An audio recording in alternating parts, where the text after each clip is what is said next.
ইবাদতের জগতে সবচেয়ে শক্তিশালী, পাওয়ারফুল, ক্ষমতাধর ইবাদত হলো দান।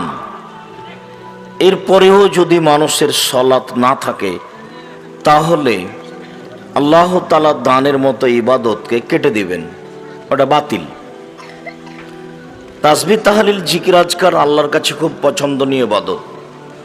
প্রশংসা করলে আল্লাহ খুব খুশি হন, আলহামদুলিল্লাহতে আল্লাহ খুব খুশি হন। রাসূল সাল্লাল্লাহু আলাইহি ওয়াসাল্লাম বলেন, আফজালুয যিকরি লা ইলাহা ইল্লাল্লাহ, সবচেয়ে উত্তম জিকির হচ্ছে লা ইলাহা ইল্লাল্লাহ, আর সবচেয়ে উত্তম দোয়া হচ্ছে আলহামদুলিল্লাহ। যার কারণে সূরা ফাতিহা শুরু হয়েছে আলহামদুলিল্লাহ দিয়ে। আলহামদুলিল্লাহি রাব্বিল আলামিন, বিশ্বজগতের প্রতিপালকের প্রশংসা, সে আল্লাহর প্রশংসা যিনি বিশ্বজগতের প্রতিপালক। এটা খুব ভালো, আল্লাহর কাছে খুব খুশি। সুবহানাল্লাহ বললে, আলহামদুলিল্লাহ বললে খুব খুশি। আর এ দিয়ে তার কাছে দোয়া শুরু হয়, তখন আরো খুশি হন। একজন সাহাবী এইভাবে দোয়া করছেন, আল্লাহুম্মা ইন্নী আসআলুকা বিআন্নাকা আনতাল্লাহ, আল্লাহ তোমার কাছে চাচ্ছি এই জন্য যে তুমি আল্লাহ, এই জন্যই তো তোমার কাছে চাচ্ছি। আল্লাহুম্মা ইন্নী আসআলুকা বিআন্নাকা আনতাল্লাহ লা ইলাহা ইল্লা আনতা, তুমি ছাড়া কোনো মাবুদ নেই।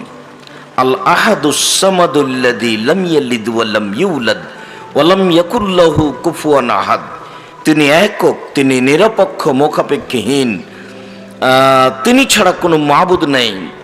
তিনি কাউকে জন্ম দেননি, তিনি কারো থেকে জন্ম নেননি, তার সমকক্ষ কেউ নেই। এই পর্যন্ত লোকটা বলতে না বলতেই রাসূল সাল্লাল্লাহু আলাইহি সাল্লাম বললেন, দা বে ইসমিহিল আযম, লোকটা ইসমে আজম দিয়ে দোয়া করেছে, লোকটা ইসমে আজম দিয়ে দোয়া করেছে। এজা সুইলা এজা সাআলা বিহি উতিয়ে, এই দিয়ে চাইলে দিয়ে দেওয়া হয়, এই দিয়ে চাইলে দিয়ে দেওয়া হয়। ওয়া এজা দা উস্তুজিবা, এই দিয়ে দোয়া করলে কবুল করা হয়, এই দিয়ে দোয়া করলে কবুল করা হয়। এর নাম হলো ইসমে আজম। এইটা বললে খুব খুশি, যে এইটা দিয়ে দোয়া করবে তখন খুব খুশি হয়ে বলবেন, আচ্ছা আচ্ছা ঠিক আছে, আমি খুব খুশি হয়ে গেছি, তুমি যা চাচ্ছ আমি দিয়ে দিলাম। এ দিয়ে খুব খুশি। প্রশংসা হলে খুব খুশি, প্রশংসা প্রিয় সত্তা মহান আল্লাহ, প্রশংসা করলে খুব খুশি। সাদ রাদিয়াল্লাহু তাআলা আনহু বলেন, রাসূল সাল্লাল্লাহু আলাইহি ওয়াসাল্লাম বলেছেন, দাওয়াতু জিন্নুনে যা দাও রাব্বাহু ওয়া ফি বাতনিল হুতে, মাছ ওলার দোয়া, যখন তিনি মাছের পেটে দোয়া করলেন, মাছ ওলার দোয়া, যখন তিনি মাছের পেটে দোয়া করলেন, তিনি বললেন, লা ইলাহা ইল্লা আনতা সুবহানাকা ইন্নী কুনতু মিনাজ জালিমিন, তুমি ছাড়া কোনো মাবুদ নেই, আমি তোমার পবিত্রতা বর্ণনা করছি, আমি অপরাধীদের একজন। তুমি ছাড়া কোনো মাবুদ নাই, তোমার আমি পবিত্রতা বর্ণনা করছি, খুব খুশি। এখন আল্লাহ তাআলা বলছেন যে ইউনূস এই দোয়া না পড়লে আমি ওকে কিয়ামত পর্যন্ত মাছের পেটে রেখে দিতাম। মা মিন রাজুলিন দা বিসমি ফি শাইইন ইল্লা আজাবা, যে কোনো মানুষ যে কোনো প্রয়োজনে, যে কোনো পুরুষ যে কোনো নারী যে কোনো প্রয়োজনে এইটা দিয়ে দোয়া করবে, আমি তার দোয়া কবুল করে নিব। এটাও হলো ইসমে আজম, লা ইলাহা ইল্লা আনতা সুবহানাকা ইন্নী কুনতু মিনাজ জালিমিন। এ দিয়ে তার প্রশংসা হয়েছে। উবাদা ইবনে সামিত রাদিয়াল্লাহু তাআলা আনহু বলেন, রাসূল সাল্লাল্লাহু আলাইহি ওয়াসাল্লাম বলেছেন, মান তারা মিনাল লাইলি, কেউ যদি রাতের শেষে উঠে, রাতের 3 ভাগের 2 ভাগ পার হওয়ার পরে উঠে বলে লা ইলাহা ইল্লাল্লাহু ওয়াহদাহু লা শারীকা লাহু লাহুল মুলকু ওয়া লাহুল হামদু ওয়া হুয়া আলা কুল্লি শাইইন কাদির, আল্লাহ ছাড়া কোনো মাবুদ নাই, তার কোনো শরীক নেই, প্রশংসা তার, রাজত্ব তার, সুবহানাল্লাহি ওয়া আলহামদুলিল্লাহি ওয়া লা ইলাহা ইল্লাল্লাহু আল্লাহু আকবার, পবিত্রতা বর্ণনা করি তার, প্রশংসা করি তার, তিনি ছাড়া কোনো মাবুদ নাই, তিনি সর্বশক্তিমান, লা হাওলা ওয়ালা কুওয়াতা ইল্লা বিল্লাহ, বাহ্যিকভাবে আন্তরিকভাবে নড়াচড়া করার কোনো শক্তি নাই। এই কথা বলার পরে দা উস্তুজিবা, যা বলবে মেনে নেওয়া হবে, যা বলবে মেনে নেওয়া হবে, যা বলবে মেনে নেওয়া হবে। বলেন তো কেন? এগুলো দিয়ে প্রশংসা হয়েছে তার। প্রশংসা হলে খুব খুশি, প্রশংসা করে কিছু চান দিয়ে দিবে। মানুষ তাই প্রশংসা করলে খুশি হয়। তবে মানুষের স্বভাবের সাথে আল্লাহর গতির একটা বিপরীত নীতি আছে। মানুষের কাছে আজকে জরুরি প্রয়োজনে 5,000 টাকা চেয়েছেন, দিয়েছে, আমার ছেলের হাত ভেঙে গেছে, এই সেই। কালকে যদি আবার যান, বলেন ভাই আমি একটু বিপদে, আরো 5,000 টাকা দেন, তখন ও বলবে যে আমি কি তোমার জন্য টাকা বানাই? এইটা বলবে। আর আপনি এই কথাটা আল্লাহকে যতবার বলবেন তত খুশি, যতবার বলবেন তত খুশি। রাসূল সাল্লাল্লাহু আলাইহি ওয়াসাল্লাম বলেন, লাইসা শাইউন আকরামু ইনদাল্লাহি মিনাদ দুআ, আল্লাহর কাছে চাওয়া কাজটি আল্লাহর কাছে যত প্রিয়, পৃথিবীর কোন ইবাদত আল্লাহর কাছে তত প্রিয় নয়। আজকের আলোচনা সেম দামি ইবাদত, এ কথাই ঠিক। তবে ওর কাছে চাইলে যত খুশি হন, এ দিয়ে তিনি তত খুশি হন না, চাওয়াতেই খুশি। চাই যখন মানুষ, তখন আল্লাহ বলেন ঠিক করেছো তুমি, এটা তোমার ঠিক হয়েছে, তুমি একটু প্রশংসা দিয়ে চাও, তাহলে এটা আরো ভালো হবে। রাসূল সাল্লাল্লাহু আলাইহি ওয়াসাল্লাম বলেন, মান লাম ইয়াসআলিল্লাহ ইগদাব আলাইহি, যে আল্লাহর কাছে চায় না, আল্লাহ তার উপরে রাগান্বিত হন। চাইলে খুশি, না চাইলে রাগ করেন। আনাস রাদিয়াল্লাহু তাআলা আনহু বলেন, রাসূল সাল্লাল্লাহু আলাইহি ওয়াসাল্লাম বলেছেন, লা ইয়াসআলু আহাদুকুম হাজাতাহু কুল্লাহা রাব্বাহু হাত্তা ইয়াসআলা সিসআহু ইজান কাতা, মানুষ আল্লাহর কাছে সব কিছু চাইবে, ছোট বড়, জমি জায়গা চাইবে, বাড়ি ঘর চাইবে, দা কুড়াল চাইবে, পানি চাইবে, আল্লাহর কাছে চাইবে, একটু ম্যাচ, একটা স্যান্ডেলের ফিতে, এটা চাইবে, সব চাইবে। এই কথা বলতে বলতে নিচে নামতে আল্লাহ রাসূল বলছেন, শোনো, স্যান্ডেলের ফিতে ছিঁড়ে গেল, ওই জন্য চাই। তো স্যান্ডেলের ফিতে ছিঁড়ে গেলে ফিতে চাইতে হবে, মূলত কথা এটা নয়। এইটা দিয়ে আল্লাহ রাসূল বললেন যে সব চাও, ছোট বড় সব চাও, বাড়ি গাড়ি জমি জায়গা জুতা স্যান্ডেল দা কুড়াল সব চাও, আল্লাহ তুমি এটা ব্যবস্থা করো। আর চাওয়ার পদ্ধতি 2 রাকাত সালাত আদায় করে এইভাবে প্রশংসা করে বলবেন, তখন খুশি হয়ে যাবেন, হ্যাঁ ঠিক করেছ, আচ্ছা ঠিক আছে দিয়ে দিলাম। তো প্রশংসা প্রিয় সত্তা, এরপরেও সালাত যদি না থাকে, তাহলে এত ইবাদত যেটা অনেক কিছু বললাম সব কেটে দিবেন।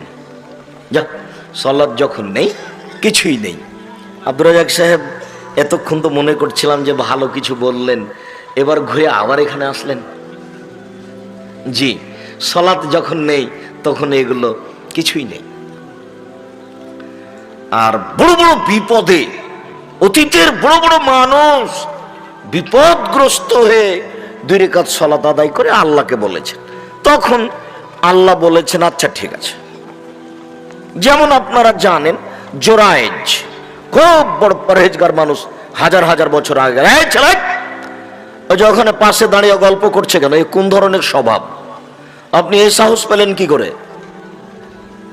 ওই কিছু মহিলার মতো স্বভাব হলো, ঢং ঢং করে এসেছে, ঢং ঢং করে গেছে, স্বামীও কাপুরুষ, ওও কাপুরুষ, ওর তো কোনো হিসাব নেই, কেন খায় আর পায়খানা করে। স্বামীর যদি একটু মান মর্যাদা থাকতো তাহলে সে ভাবতো নিজেকে, স্বামী তো আর ওরকম ভাবে না, পশু প্রাণীর মতো, গরু ছাগলের মতো থাকে খাই। ভালো হিসাব, আপনি মন খারাপ করবেন না। আপনাকে আল্লাহ তাআলা বলছেন গরু ছাগলের মতো থাকা। আপনার বউ এসেছে ঢং ঢং করে, দেবরের সাথে গল্প করতে করতে আবার চলে গেছে। কিসের পুরুষ আপনি? কে বলেছে আপনাকে পুরুষ? আমি আব্দুর রাজ্জাক বলছি আপনি একজন ঘৃণিত পুরুষ। আপনাকে যদি আমি কাপুরুষ, ঘৃণিত পুরুষ প্রমাণ করতে না পারি, আমি আব্দুর রাজ্জাক বিন ইউসুফ জাতির সামনে কথাই বলবো না। বেটা, আপনার কারণে এই সমাজ ক্ষতি হয়েছে, আপনার কারণে মেয়ে ওখানে দাঁড়িয়ে আছে মাথায় কাপড় না দিয়ে। আপনি একজন কাপুরুষ, আপনি জাতির ক্ষতি করেছেন, নিজের ক্ষতি করেছেন, বেটির ক্ষতি করেছেন, বইয়ের ক্ষতি করেছেন, আপনি আত্মমর্যাদাকে হারিয়েছেন। তাই তো আল্লাহ বলছেন, বুঝেও বুঝে না ওরা, অন্তর আছে বুঝে না, দেখেও দেখে না ওরা, চক্ষু আছে দেখে না, শুনেও শোনে না ওরা, কান আছে শোনে না। উলাইকা কাল আনআম, তারা পশু প্রাণীর মতো, তারা গরু ছাগলের মতো, তারা কুকুর শ্রীগালের মতো, বাল হুম আদাল, বরং তার চেয়ে খারাপ। এ কথা কাকে বললেন? এই স্বভাবের মানুষকেই বললেন ও গরু ছাগলের চেয়ে খারাপ। বউ তার, বউ আমার নাকি? আমার বউ বাজারে যায় না। ছিঁড়া কাপড় যদি নিয়ে এসে বলি নতুন, তো বলবে ঠিক আছে নতুন। আর আপনার বউ কাপড়ে হাত দিয়ে বলে কি যে নিয়েছে, তখন আপনি বলেন যে যা তাহলে তুই বাজারে যা। দুইজনে একই। স্বভাব পরিবর্তন করেন, আজকে পরিবর্তন করেন। স্বভাব পরিবর্তন করেন, আজকে পরিবর্তন করেন। নিজে হারায়েন না, বংশ হারায়েন না, জাতি হারায়েন না, পরিবার হারায়েন না। নৌকা ডুবে গেছে, ফেরাউন ডুবে গেছে, আপনারও নৌকা ডুবে গেছে। জুলুমবাজি করবেন না। ক্ষমতা দেখিয়ে, দাপট দেখিয়ে, দলীয় দাপট দেখিয়ে দু একদিন বাঁচার চেষ্টা করিয়েন না। ওইভাবে বাঁচতে হবে না, বাঁচার প্রয়োজন নাই। পরিবারের উপরে শক্ত হন, জাতির উপরে শক্ত হতে হবে না। জাতিকে অপমান করার কোনো প্রয়োজন নাই। পাশের লোকটাকে ক্ষমতা দেখিয়ে ওই বাড়ি থেকে তুলে দেওয়ার প্রয়োজন নাই। দলীয় দাপট চিরদিন টিকবে না। ওইভাবে জীবিকা নির্বাহ করার কোনো প্রয়োজন নাই। 3 শ্রেণীর মানুষ জাহান্নামে যাবে, আপনি তার মধ্যে পড়ে গেছে, তওবা করে ফিরে আসতে হবে। 3 শ্রেণীর মানুষ জাহান্নামে যাবে। 1, মধুমেনুল খামর, যারা নিয়মিত বিড়ি, তামাক, জর্দা, সিগারেট, গুল, নেশাদার দ্রব্য খায়, পান করে, তারা জাহান্নামে যাবে। 2, ওর রাজরাতু মিনান নিসাই, পুরুষের বেশধারী নারী, যারা পুরুষের জুতা স্যান্ডেল পরে, যারা পুরুষের শার্ট প্যান্ট পরে, যারা পুরুষের পোশাক পরে, আপনার মেয়ে তার মধ্যে আছে, তারা জাহান্নামে যাবে। আমি এ কথা বলিনি, এ কথা মুহাম্মদ সাল্লাল্লাহু আলাইহি ওয়াসাল্লাম বলেছেন। আল্লাহে, আল্লাহর কসম, আল্লাহে, আল্লাহর কসম, আল্লাহে, আল্লাহর কসম, 90 সাল থেকে নিয়ে এখন পর্যন্ত আমি কোনোদিন অপ্রয়োজনীয় বাক্য বলিনি। 90 সাল থেকে নিয়ে এখন পর্যন্ত আমি কোনোদিন কেচ্ছা কাহিনী বলিনি। 90 সাল থেকে নিয়ে এখন পর্যন্ত আমি কোনোদিন কোনো মানুষের বিরুদ্ধে কোনো কথা বলতে যাইনি। 90 সাল থেকে নিয়ে এখন পর্যন্ত আমি কোনোদিন দেশ বিরোধী কোনো বক্তব্য দিতে যাইনি। 90 সাল থেকে নিয়ে এখন পর্যন্ত আমি কোনোদিন মানুষের কাছে পথ খরচ পাথেও চাইনি। 90 সাল থেকে নিয়ে এখন পর্যন্ত আমি কোনোদিন মানুষকে আমার নিজের পরিচয় দিইনি। যখন চাপ দিয়ে বলেছে আপনার পড়াশোনা কি, তখন আমি বলেছি আমার নাম আব্দুর রাজ্জাক আর আমার বাপের নাম ইউসুফ, বাপ বেটা মিলে আব্দুর রাজ্জাক বিন ইউসুফ। তারপরে তো আছি দুনিয়াতে, কই দিন কাটছে তো। হাটে বাজারে যায় না, আমাদের বউ বেটি হাটে বাজার কোন প্রশ্নই আসে না, এটা অসম্ভব, ভাবাই যায় না, স্বপ্নেও ভাবি না। আছি তো বেঁচে, দোকানপাটে বসি না। আপনাকে তো বলেছি যে জীবনে 4টা কাজ জরুরি। 1, 5 ওয়াক্ত সালাত, 2, হালাল রুজি, 3, কোরআন তেলাওয়াত, 4, দুজন যেখানে বসে আছে সেখানে বসবেন না। দোকানে ল্যাংটা মেয়ে নাচে আর আপনি চক্ষু ঠান্ডা করে, কলিজা ঠান্ডা করে জান্নাত কিনবেন? এটা হলো? আপনার স্বভাব ভালো? এশার সালাত আদায় করে টুপি মাথায় দিয়ে দোকানে বসে আছেন, ল্যাংটা মেয়ে নাচছে, তখন আপনি ভালো? কে বলেছে? আপনি নিজেও বলতে পারবেন না যে আমি ভালো। আপনি নিজেও বলবেন যে আমি খারাপ, আমার স্বভাবই খারাপ। আমিও বলছি আপনার স্বভাব খারাপ, যার কারণে আপনার অবস্থা। আপনি নিজেও বলবেন আপনার স্বভাব খারাপ, আমিও বলছি। যে ছেলেটা খারাপ সেও বলবে যে আপনার স্বভাব খারাপ, আপনার স্বভাবই খারাপ। পরিবর্তন করেন, মানুষই পারে পরিবর্তন করতে। আল্লাহ তাআলা মানুষকে কুকুর শ্রীগালের মতো বলেছেন, বলেননি যে কুকুর শ্রীগাল। কেন? কুকুর শ্রীগাল কোনোদিনই পরিবর্তন হতে পারবে না, কিন্তু মানুষ চেষ্টা করলে কি করতে পারবে? পরিবর্তন হতে পারবে। আল্লাহ তাআলা বলছেন ও কুকুর শ্রীগালের মতো, বলেননি যে ও কুকুর শ্রীগাল, এ কথা বলেননি। পরের বাক্য যখন বললেন যে তার চেয়ে খারাপ, তখনও তিনি বললেন না যে ও কুকুর শ্রীগাল হয়ে গেছে, বলছেন যে তার চেয়ে খারাপ, তার মানে তখনও সে ফিরতে পারবে। এক জমি ক্ষমতা দিয়ে 14 বার বিক্রি করেছে, ও যদি কুকুর শ্রীগালের চেয়ে খারাপ নয় তো খারাপ কে? যেই লোক 2-3 বার এক জমি বিক্রি করে ক্ষমতা দেখিয়ে, সেই যদি কুকুর শ্রীগালের চেয়ে খারাপ নয় তো খারাপ কে? দাপট দেখিয়ে 2 শতক জমি ছিল 3 শতক করে নিয়েছে, ক্ষমতা দেখিয়ে, দলীয় ক্ষমতা দেখিয়ে 5 শতক ছিল 7 শতক করে নিয়েছে, অথচ মরলে এই জমি জায়গার সাথে তার কোনো সম্পর্ক থাকবে না, ও বুঝতে পারবে না যে কি হলো। ঘুমিয়ে গেলে যেমন আপনি বুঝতে পারেন না যে আপনার জমি জায়গা অর্থ সম্পদ আছে কিনা, মরার সাথে সাথে আপনার বুঝতে পারবেন না জমি জায়গা আছে কিনা, কিছুই আপনি বুঝতে পারবেন না। খামাখাই এমনি পশু প্রাণীর মতো হইচই করে, দাঙ্গামা হাঙ্গামা করে, বাড়ি ঘর করে, জাহান্নামের পথ রেডি করে দিয়ে চলে গেলাম, কিছুই না। সেদিন ছিলাম 40 বছর, আজ দেখি 60 বছর। হঠাৎ দেখবো যে আমার বয়স 70 বছর, একেবারে চলতে ফিরতে পারছি না। তখনও 7 কমেনি, 7 শতক জমি 9 শতক হোক, তখনও 7 কমেনি। স্বভাব কত খারাপ দেখেছেন? এই কথা মুহাম্মদ সাল্লাল্লাহু আলাইহি ওয়াসাল্লাম বলেন যে মানুষ যতদিন পর্যন্ত কবর না দেখেছে ততদিন পর্যন্ত তার স্বাদ বন্ধ হবে না। তো মানুষ তো তার আত্মার অনুসরণ করে, আকলের অনুসরণ করে না। আকল মানে বিবেক, আর আত্মা মানে পাপের আদেশ করে। ইন্না নাফসাল আমারাতু বিসসুই, আত্মা সব সময় পাপের আদেশ করে। আর ওইদিকে শয়তান আল্লাহর সাথে ওয়াদা করেছে, যখন আল্লাহ বলেন সর সর সর, তুই যখন আদমকে মানবি না, সর এখান থেকে, তখন বলছে ইজ্জাতেকা ওয়া জালালেকা ওয়া ইরতিফায়ে মাকানেকা। আল্লাহ, শয়তান বলছে তোমার মর্যাদার কসম করে বলছি, তোমার ইজ্জতের কসম করে বলছি, তোমার সম্মানের কসম করে বলছি, আমি আদমের ছেলে মেয়েকে জাহান্নামে নিয়ে গিয়েই ছাড়বো। আমি একাই জাহান্নামে যাব? কিভাবে ও জান্নাতে যায় তা দেখে ছেড়ে দেবো। তাহলে এইটা শয়তানের একটা বাজি, সে বাজি বেঁধেছে, সে জীবন বাজি রেখে আদমের ছেলে মেয়েকে জাহান্নামে নিয়ে যাবে। তখন আল্লাহ বলছেন ওয়া ইজ্জতি ওয়া জালালি ওয়া ইরতিফায়ে মাকানি, শয়তান শুনে রাখ, আমার মর্যাদার কসম, আমার ইজ্জতের কসম, আমার সম্মানের কসম, লাউ ফেরান না, ও যতবার পাপ করবে ততবার যদি আমাকে বলে ভুল হয়েছে, আমি ততবার ক্ষমা করে দেবো। যা দেখি তুই কি করিস। তখন বলে কে? বলার তো একটা পরিবেশ থাকতে হবে। এরকম বাক্য তো আরো অনেক আছে, কিন্তু বলবে কে? আল্লাহ তাআলা বলছেন হাদিসে কুদসি, ইবনে আদম মা দাওয়াতানি ওয়া রাজাউতানি, আদমের ছেলে মেয়ে শোনো, তুমি যেভাবে ডাকো আমি সেভাবে থাকি, তুমি যেভাবে আশা পোষণ করো সেভাবে আমি পূর্ণ করে থাকি। আদমের ছেলে মেয়ে শোনো, তুমি যেভাবে ডাকো আমি সেভাবে থাকি, তুমি যেভাবে আশা পোষণ করো সেভাবে আমি পূর্ণ করে থাকি। গাফারতু লাকা আলা মা কানা মিনকা ওয়ালা উবালি, তোমার যত পাপ আছে সব আমি ক্ষমা করে দিব, আমি পরোয়া করি না তুমি কত বড় পাপী, তোমার যত পাপ আছে সব ক্ষমা করে দিব, আমি পরোয়া করি না তুমি কত বড় পাপী, তুমি যেভাবে ডাকো আমি সেভাবে থাকি, তুমি যেভাবে আশা পোষণ করো সেভাবে আমি পূর্ণ করে থাকি।